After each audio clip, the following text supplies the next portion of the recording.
السلام علیکم ورحمۃ اللہ وبرکاتہ۔ معزز سامعین و ناظرین، آج ہم یہ واقعہ سماعت کریں گے کہ مور کو جنت سے کیوں نکالا گیا۔ مور جتنا اب خوبصورت ہے اس سے کہیں زیادہ خوبصورت جنت میں تھا۔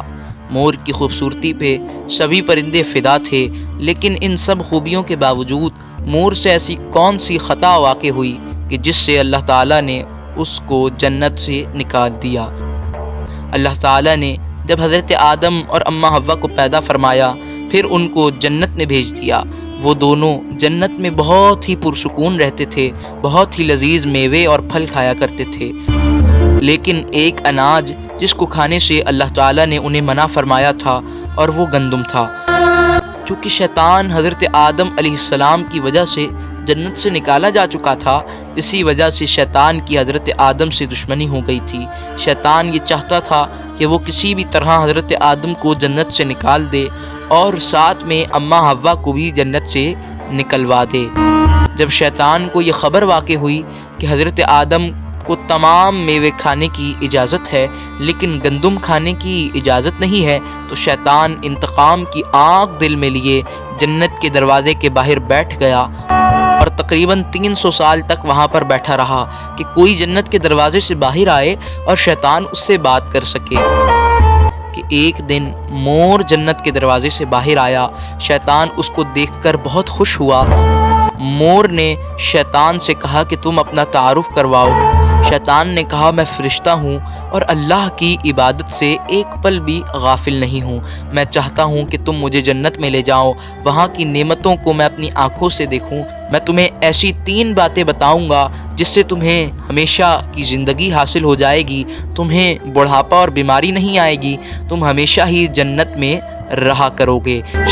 شیطان کی یہ باتیں سن کر مور کے دل میں لالچ آیا، اور مور نے لالچ میں آ کر کہا کہ مجھ میں تو اتنی طاقت نہیں کہ میں تمہیں جنت کے اندر لے کر جاؤں، لیکن ایک سانپ میرا دوست ہے، وہ شاید تمہاری مدد کر سکے۔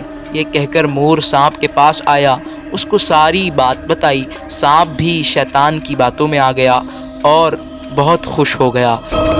پھر شیطان کو سانپ نے اپنے منہ میں چھپایا اور جنت کے اندر داخل ہو گیا، اور یوں شیطان اپنی چال میں کامیاب ہو گیا۔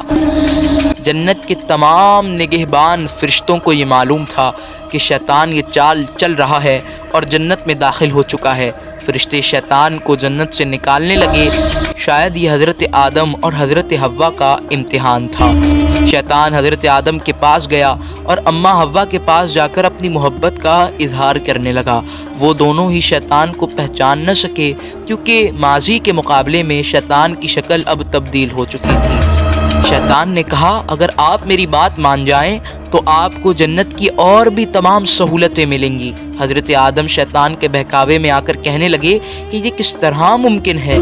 شیطان کہنے لگا ایک گندم کا دانہ اگر آپ دونوں چکھ لیں تو آپ کو ہمیشہ والی زندگی حاصل ہو جائے گی اور آپ جنت میں ہمیشہ اسی طرح ہی رہیں گے۔ یہ بات سن کر حضرت آدم علیہ السلام کے دل میں رجحان پیدا ہوا، لیکن ان کے دل میں اللہ کی نافرمانی کا خوف غالب آ گیا۔ جبکہ اماں حوا شیطان کی باتوں میں آ گئیں، جس پر اماں حوا نے حضرت آدم کو بھی راضی کر لیا۔ پھر اس کے بعد ان دونوں نے اس گندم کے دانے کو چکھ لیا۔ جیسے ہی حضرت آدم اور حضرت حوا نے گندم کے دانے کو چکھا تو ان کے ستر واضح ہو گئے اور دونوں اپنے اپنے ستر چھپانے لگے اور خوف خدا سے کانپنے لگے۔ اسی دوران اللہ تعالیٰ نے فرشتوں کو یہ حکم دیا کہ حضرت آدم اور اماں حوا کو زمین پر اتار دو۔ حضرت آدم کو سری لنکا کے قریب ایک مقام پر بھیج دیا گیا، جبکہ اماں حوا کو جدہ کی سرزمین پر اتارا گیا، اور سانپ کے منہ میں جو خوبصورت سی خوشبو تھی اللہ تعالیٰ نے وہ سانپ سے چھین لی اور اس کے منہ میں زہر ڈال دیا۔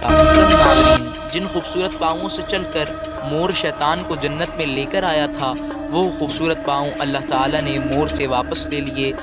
پھر مور کے ساتھ ساتھ اللہ تبارک و تعالیٰ نے سانپ کو بھی جنت سے باہر نکال دیا۔ معزز سامعین، ایک بات ذہن نشی کر لیں کہ حضرت آدم انبیاء اکرام میں سے ہیں۔ انبیاء اکرام معصوم عن الخطا ہوتے ہیں، اس کا مطلب یہ ہے کہ ان سے گناہ واقع نہیں ہوتا۔ حضرت آدم علیہ السلام سے جو خطا واقع ہوئی یہ گناہ نہیں بلکہ خطا ہے۔ کہ گناہ تو ارادہ اور قصد کر کے کیا جاتا ہے۔ حضرت آدم علیہ السلام کا اللہ کی نافرمانی کرنے کا ارادہ نہیں تھا، بلکہ آپ سے یہ غلطی واقع ہوئی اور خطا واقع ہوئی۔ اس خطا کو خطا